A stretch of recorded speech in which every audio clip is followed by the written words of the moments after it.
Savez-vous qu'il existe dans les Écritures un guerrier qui a accompli des exploits supérieurs à ceux de David? David a tué l'ours et le lion qui s'en prenaient à ses troupeaux, et cet homme descendit un jour de neige au fond d'un puits pour y affronter un lion. David tua le géant Goliath avec la fronde, et cet autre guerrier tua un autre géant avec un bâton. Et ce guerrier, aux exploits extraordinaires, s'appelait Benaja. Et je vous propose, à travers ce message, d'une part de découvrir son histoire, puisque c'est un personnage biblique qui a vécu dans le temps de David, mais aussi parce qu'il nous réserve une grande surprise qui devrait nous inspirer quant à la manière dont nous concevons notre vie chrétienne. Et le titre de ce message est « Quand les héros se lèvent ». Je propose la lecture de deux passages. Le premier dans 2 Samuel, chapitre 23, versets 20 à 22. 2 Samuel 23, versets 20 à 22. Et ensuite dans le deuxième livre des Chroniques.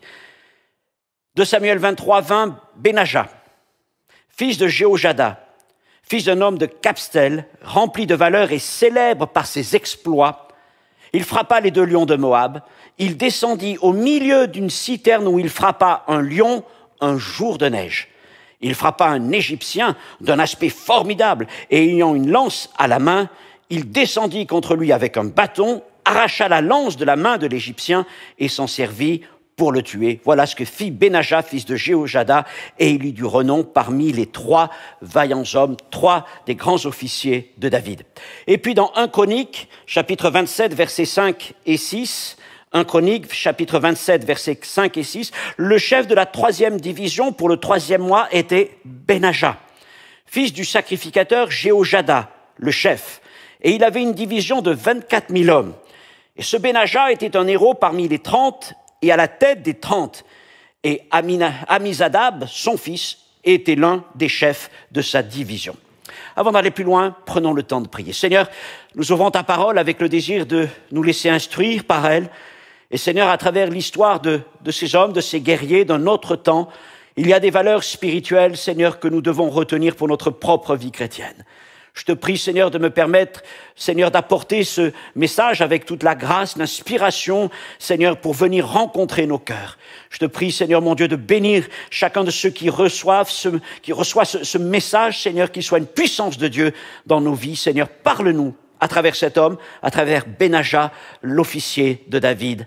Amen. Benaja était un vaillant guerrier, un des meilleurs officiers de David qui, plus tard, sous le règne de Salomon, devint même général en chef de toutes les armées d'Israël. Et il se fit connaître notamment par plusieurs exploits militaires dont nous avons fait la lecture dans ces 2 passages. Il vaincut les 2 meilleurs guerriers du peuple de Moab. Ces guerriers sont appelés les Ariels, c'est-à-dire les lions. Un jour de neige, il descendit dans une citerne pour y affronter un lion, un véritable lion, ce coup-ci. Et un jour, il tua même un colosse égyptien, un géant s'emparant de sa lance avec un bâton. Voilà, Benaja fait partie de ces hommes de valeur, de courage et de force qui se levèrent suite à l'exemple de David. Au jour où Goliath se leva et lança un défi à tout Israël et au Seigneur lui-même, comme David le dit, personne pendant plus de 40 jours n'osa relever le défi de Goliath, ni même Saül, ni même Jonathan, jusqu'à ce que David arrive. Puis après l'exploit de David contre Goliath, toute une génération de jeunes guerriers se sont levés pour l'imiter, pour le suivre, prêt à accomplir des actions, des exploits toujours plus courageux, toujours plus audacieux. Il y eut notamment les cousins quelque peu embarrassants de David, Joab, Abiskal et Asaël, et il y eut aussi Élasar, un officier qui se tint aux côtés de David face à l'armée des Philistins, les frappant et menant le combat jusqu'à ce que sa main reste comme collée à la grippe de son épée.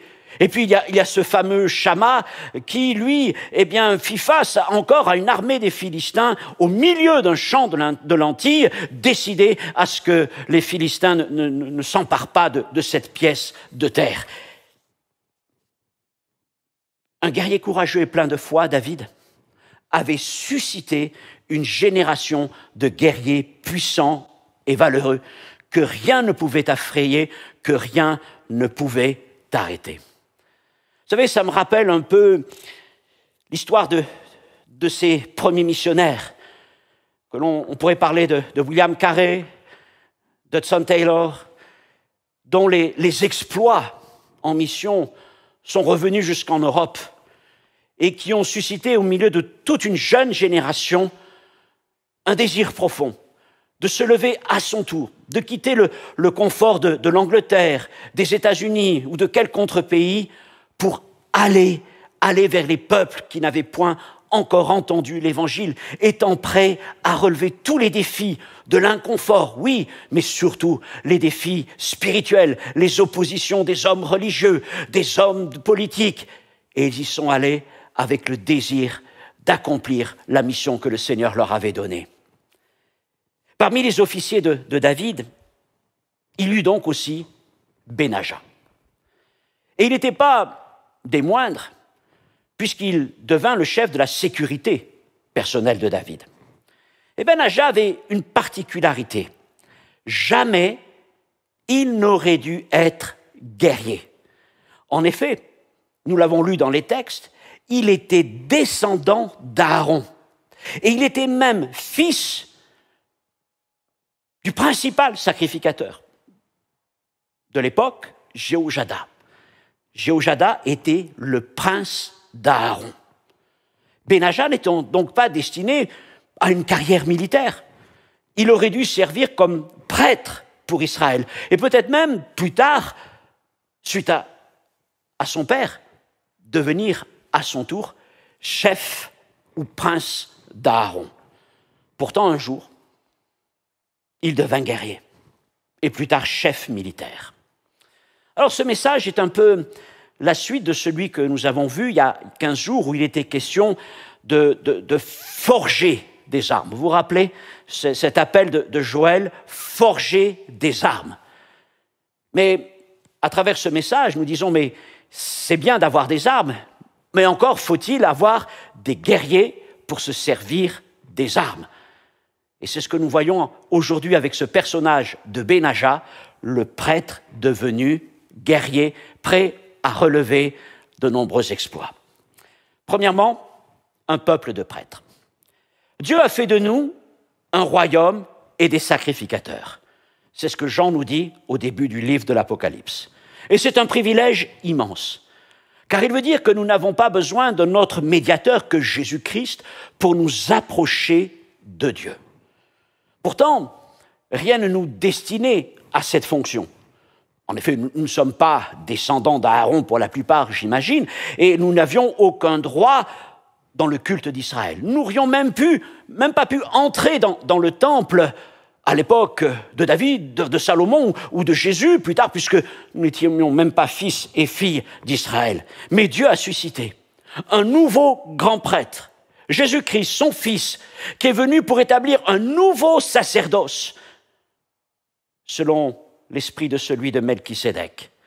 Jésus est notre grand prêtre. Et Dieu a fait de nous, qui avons placé notre foi en Jésus-Christ, il a fait de nous à notre tour des prêtres pour son royaume. Alors tout comme on consacrait les prêtres, ceux d'Aaron, avec le sang d'un bélier, en posant ce sang sur leur oreille droite, leur pouce droit et leur gros orteil droit, Dieu a marqué nos vies du sang de l'agneau parfait. Ce qui veut dire que nous lui sommes entièrement consacrés. Nous avons été mis à part, réservés exclusivement pour le service de notre Dieu. Et quelque part, comme tout prêtre, nous revêtons, nous aussi, nos habits sacerdotaux. Mais ces habits ne sont pas une tunique ou encore moins une chasuble, mais ce sont des vêtements spirituels qui sont faits non point de fin lin ou d'or, mais du fruit de la paix et de la justice. Comme tous les prêtres, nous avons été oints. Si l'huile inimitable coula sur la tête et la barbe d'Aaron, le Seigneur a déversé sur nous sans retenue son esprit. Paul dit dans 1 Corinthiens 1, 21, Dieu nous a oints.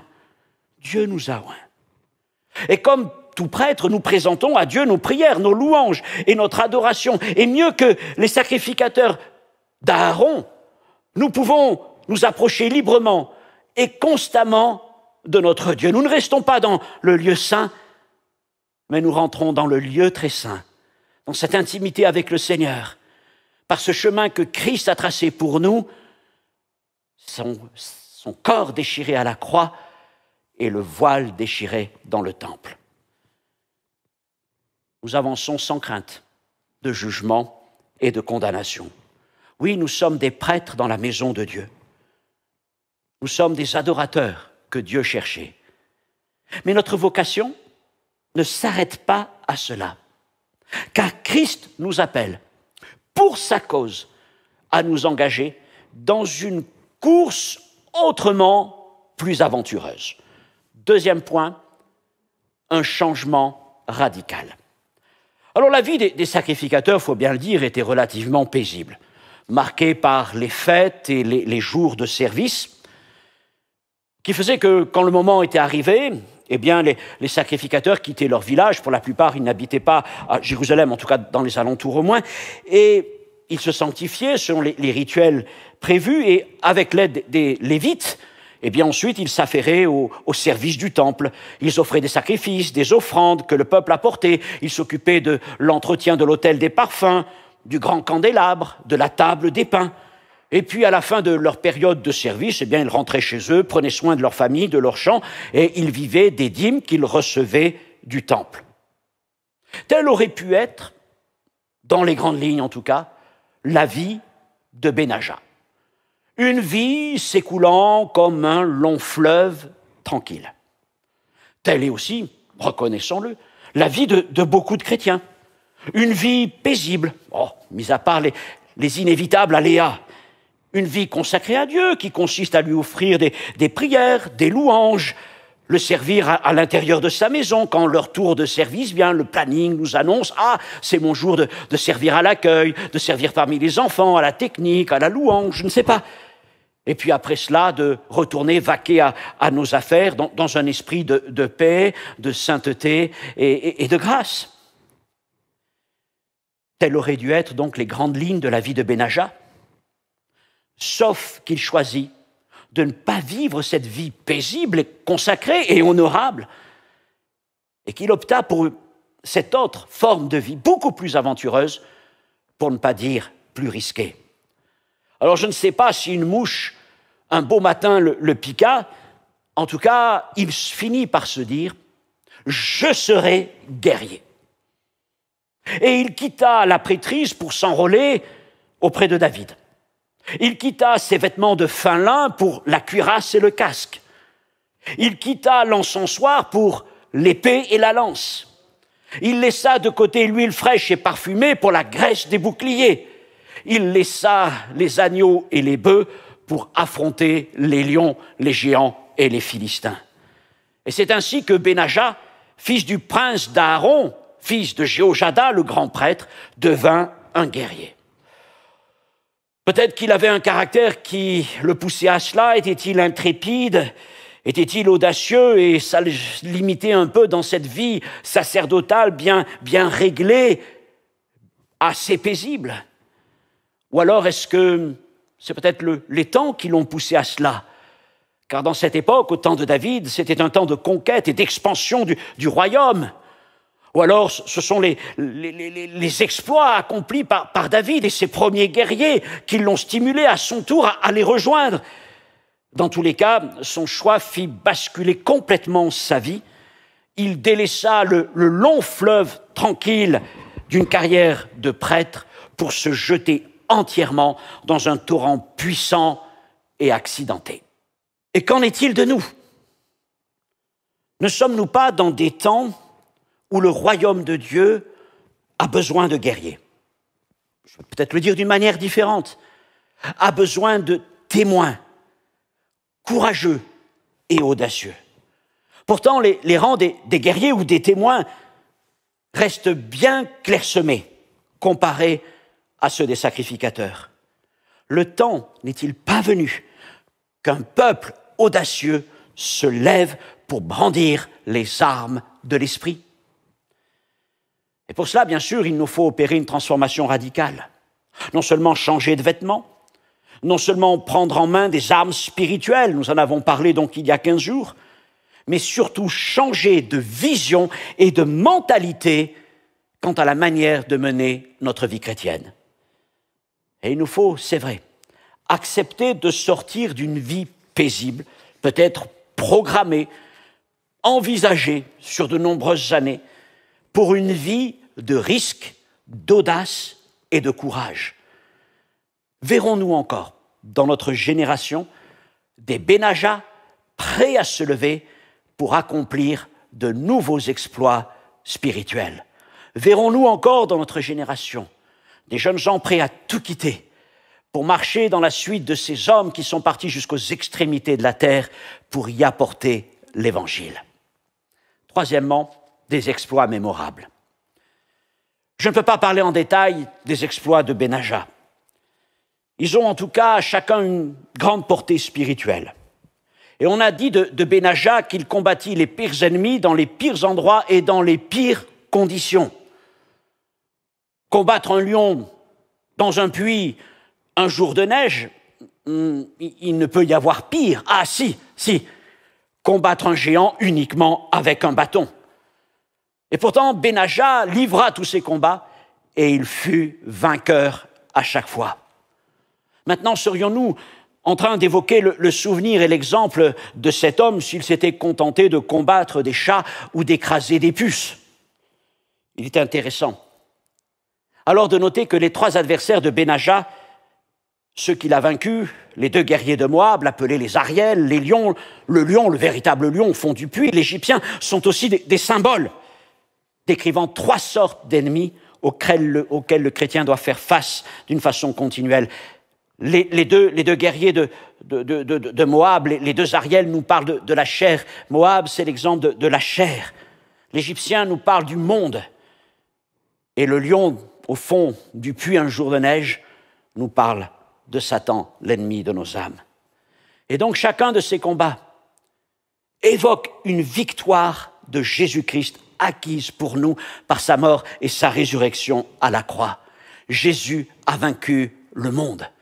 Il a vaincu tous les Ariel, tous les géants de ce monde. Il a vaincu Satan. En Jésus, notre chair est mise à mort.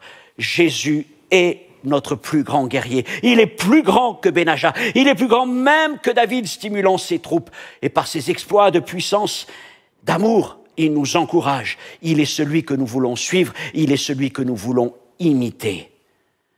Seulement, suivre Jésus ne sera pas la garantie d'une vie facile, d'un long fleuve tranquille. Suivre Jésus, c'est certain, ce n'est pas avancer dans une vie apaisée, faite de prières et d'actions de grâce. Suivre Jésus, répondre à l'appel de Dieu pour nos vies, se lever pour mener le bon combat de la foi, c'est certain, c'est entrer dans un torrent puissant dont on ne sait pas trop bien jusqu'où il pourrait nous emmener. Rappelez-vous des disciples, plusieurs fois se retrouvant sur leur bateau au milieu des tempêtes, ou faisant face à l'hostilité de foules voulant lapider Jésus ou le pousser en haut d'une falaise, ou se retrouvant face à des possédés en furie que rien ne pourrait maîtriser. Rappelez-vous encore du témoignage de l'apôtre Paul, 2 Corinthiens chapitre 6, verset 4. « Mais nous nous rendons à tous égards recommandables, comme serviteurs de Dieu par beaucoup de patience dans les tribulations, dans les calamités, dans les détresses, sous les coups, dans les prisons, dans les troubles, dans les travaux, dans les veilles, dans les jeûnes. »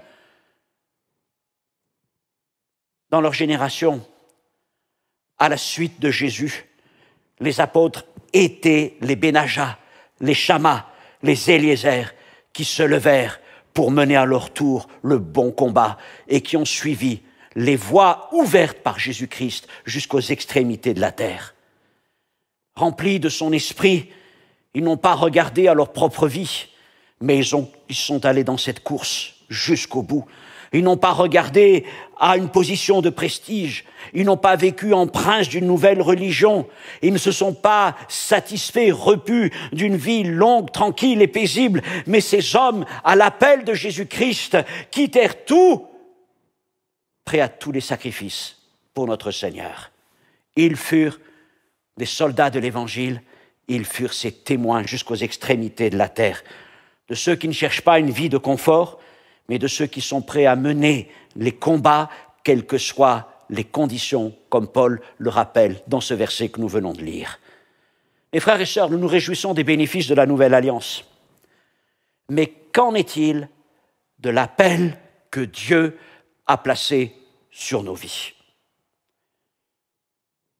Certains diront, « Ah Seigneur, mais moi je ne suis pas un Benaja, je ne suis pas un Paul. Eux étaient des hommes remplis de valeur, de force. Moi, je n'ai ni les capacités, ni l'expérience, ni la force, ni le courage. Mais ce serait oublier que la force qu'il faut pour abattre les lions et les géants que nous devons combattre ne proviendra jamais de l'homme, mais toujours de la puissance du Saint-Esprit. C'est lui, l'Esprit promis par Jésus, répandu au jour de Pentecôte et présent toujours au milieu de nous. C'est lui qui remplit les témoins du Seigneur, ceux qui répondent à l'appel de Jésus-Christ, de valeur, de force, de puissance, de courage, d'audace. Le Saint-Esprit change les faibles en forts. Il transforme un prêtre en guerrier prêt à descendre dans la fosse du lion, même un jour de neige. Avec le Saint-Esprit, nous ferons des exploits. Dieu cherche des hommes qui sont prêts à rentrer dans cette course, qui sont prêts à se jeter dans ce torrent et à se laisser emporter là où le Saint-Esprit les conduira. Mais le prêtre, ce prêtre que tu es peut-être, cet adorateur, ce chrétien qui vit cette vie paisible, pleine de grâce, d'encouragement, pour surmonter toutes les épreuves que nous pouvons avoir, ce chrétien-là, ce chrétien que tu es, est-il prêt à devenir un guerrier? Qui au milieu de nous, qui dans nos assemblées se lèvera encore pour défier les Ariels de Moab? Qui se lèvera du milieu de nous pour oser descendre dans une citerne un jour de neige pour y affronter un lion? Qui au milieu de nous fera face à un géant même s'il n'a qu'un bâton pour le combattre? Qui au milieu de nous, dans cette assemblée, dans nos assemblées, est prêt à laisser son vêtement de bon chrétien pour revêtir l'armure des témoins de Jésus-Christ? Es-tu prêt à te saisir véritablement de l'épée de l'Esprit? Es-tu prêt à laisser de côté les parfums odorants du temple pour la graisse et le feu? Pense à ceux qui répondent à l'appel de Christ encore aujourd'hui. Certains partent au loin, acceptent la perte de tout confort, et d'autres encore acceptent peut-être de délaisser une part de leurs projets, une part de leurs aspirations personnelles, parce qu'il y a en eux ce désir à leur tour d'accomplir des exploits au nom de Jésus-Christ. Je crois que le Saint-Esprit est celui qui vient nous remplir. Je pense à ce jour où Samson a commencé son ministère. Il est dit que le Saint-Esprit commença à agiter Samson.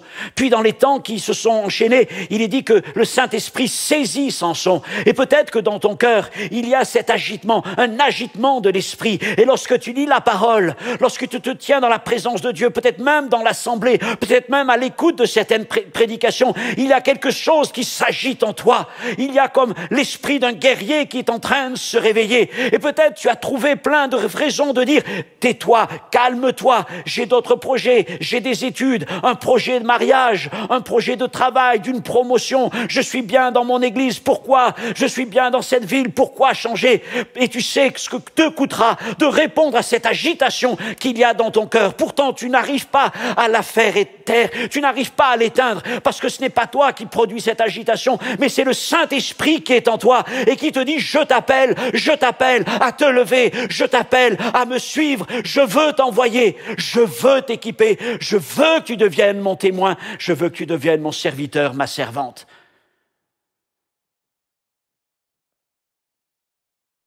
à la grâce de Dieu, et je ne vais certainement pas m'en plaindre parce que ça réjouit nos cœurs, nous avons de nombreux jeunes gens qui aiment louer le Seigneur, gloire à Dieu. Mais il était un temps, comme je le rappelais au début de ce message, il y a 100 ans, il y a encore une génération, ce qui faisait vibrer les jeunes gens dans nos églises, c'était le témoignage de ces missionnaires, de ceux partis en Chine, de ceux partis en Birmanie, de ceux qui sont allés jusqu'au fin fond de l'Afrique prenant tous les risques. Et c'est ça qui les agitait. Y a-t-il quelque chose qui agite ton cœur encore aujourd'hui ? Y a-t-il quelque chose, y a-t-il un homme, y a-t-il bien sûr le Seigneur, les apôtres, mais peut-être quelqu'un qui t'inspire comme David inspira Benaja, qui t'inspire à te lever et à dire « Seigneur, je vais répondre à ton appel ». Et ce message ne concerne pas simplement la jeunesse, car il y a bien au milieu de nous des frères et des sœurs dont les années se sont un peu avancées. Et pourtant, l'appel demeure là. Et pourtant, ce désir reste vivant en toi.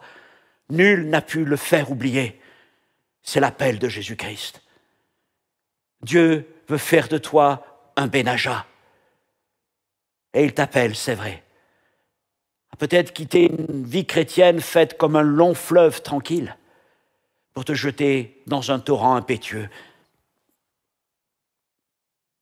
Peut-être nourris-tu quelques craintes, nourris-tu quelques inquiétudes. Tu mesures aussi ce que ça peut avoir comme répercussion dans ta vie. Pour Benaja, tout ça, tous ces privilèges qu'il avait en tant que fils du principal prêtre d'Israël. Mais il s'est jeté. Il est descendu dans le puits. Aujourd'hui, le Seigneur appelle quelqu'un à descendre dans le puits. Il y a un lion qui est là. Il y a un lion que tu dois affronter. Il est là comme tournant. C'est un ennemi. Et c'est cet ennemi vers qui Dieu t'envoie avec toutes les armes de l'esprit. Cet ennemi, c'est peut-être tout simplement un lieu, une puissance. Dieu te dit, va vers là, va vers cet endroit, va vers ce pays, va vers ces gens, va dans cette ville. Et tu te dis, mais Seigneur, cette ville, c'est semblable à ce lion tombé dans un puits un jour de neige. Si je vais là, Seigneur, ça va être difficile. Et si c'est là que Dieu t'appelle, eh bien c'est là que tu verras la gloire de Dieu se manifester. Et frères et sœurs, nous avons besoin de voir des Benaja se lever dans nos églises. Merci Seigneur pour tous les prêtres. Nous sommes ces prêtres. Mais merci Seigneur pour tous les guerriers, tous ceux qui sont prêts à relever les défis. Et je te dis que si tu réponds à l'appel de Dieu, le Seigneur va te donner toutes ces armes qu'il a préparées pour toi. Il va mettre dans ta main l'épée. Il va te donner le bouclier de la foi. Il va te donner toutes les armes défensives, des pieds jusqu'à la tête. Et il va te donner sa force. Et le Seigneur va t'accompagner et te conduire. Il est temps que les héros se réveillent, que les héros se lèvent. Il y a des combats à mener. Les jours sont de plus en plus mauvais. Nous sommes dans une saison d'hiver, dans une saison de neige. L'ennemi est là. Qui se lèvera? Te lèveras-tu? Le Seigneur t'appelle. Te lèveras-tu? Le Seigneur veut t'envoyer. Te lèveras-tu? Le Seigneur te fortifiera et t'équipera. Je prie pour que ce message puisse venir nous chercher là où nous sommes. C'est un peu comme un appel à un enrôlement pour la cause de Christ. Oh, je ne suis pas un sergent recruteur, mais celui qui recrute, c'est le Saint-Esprit. Je ne vais pas vous demander de signer même d'une croix au bas d'un document, mais je vous prie de répondre à l'appel de Dieu, ce qu'il a placé dans votre cœur. Que tu sois jeune, que tu sois plus âgé, peu importe. Le Seigneur a préparé des exploits.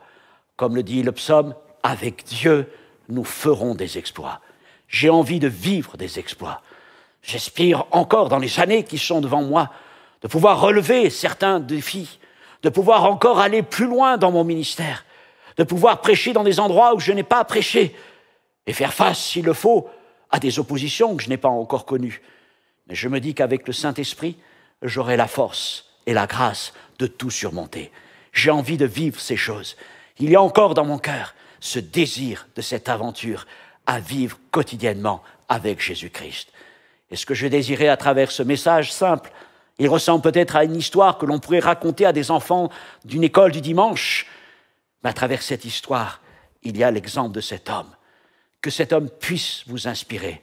Rappelez-vous Benaja, l'homme qui aurait pu mener une vie de prêtre dans un grand confort, mais qui un jour se leva pour dire « Je serai un guerrier à la suite de David ». Que Dieu puisse parler à vos cœurs. Dieu t'appelle, réponds-lui dès aujourd'hui. Amen. Notre Dieu, notre Père, merci pour ta parole et merci pour l'exemple de ce Benaja. C'est un homme de notre temps, de notre âge. C'est un guerrier. Il mena une vie aventureuse, une vie de combat. Il remporta de nombreux combats et accomplit des exploits. Mais nous comprenons, Seigneur, que si tu as voulu que ces choses soient écrites, ce n'est pas simplement pour raconter de belles histoires, mais c'est parce qu'il y a là des principes spirituels. Et Seigneur, à travers ce message, je prie que tu nous interpelles quant à la manière dont nous concevons notre vie chrétienne. Oui, tu as fait de nous des adorateurs. Nous sommes ce peuple d'adorateurs en esprit et en vérité. Oui, Seigneur, tu as fait de nous des prêtres de ton royaume et nous avons un libre accès à ta présence. Mais comme Jésus nous l'a dit, tu es celui qui nous envoie avec ton esprit pour accomplir des exploits. Et je prie qu'à travers ce message, tu puisses parler à plusieurs et que des Benajas se lèvent et que bientôt des combats soient livrés et des victoires éclatantes soient remportées. À toi soit toute la gloire, notre Dieu, notre Père. Amen. Que Dieu vous bénisse, au plaisir de se retrouver très prochainement.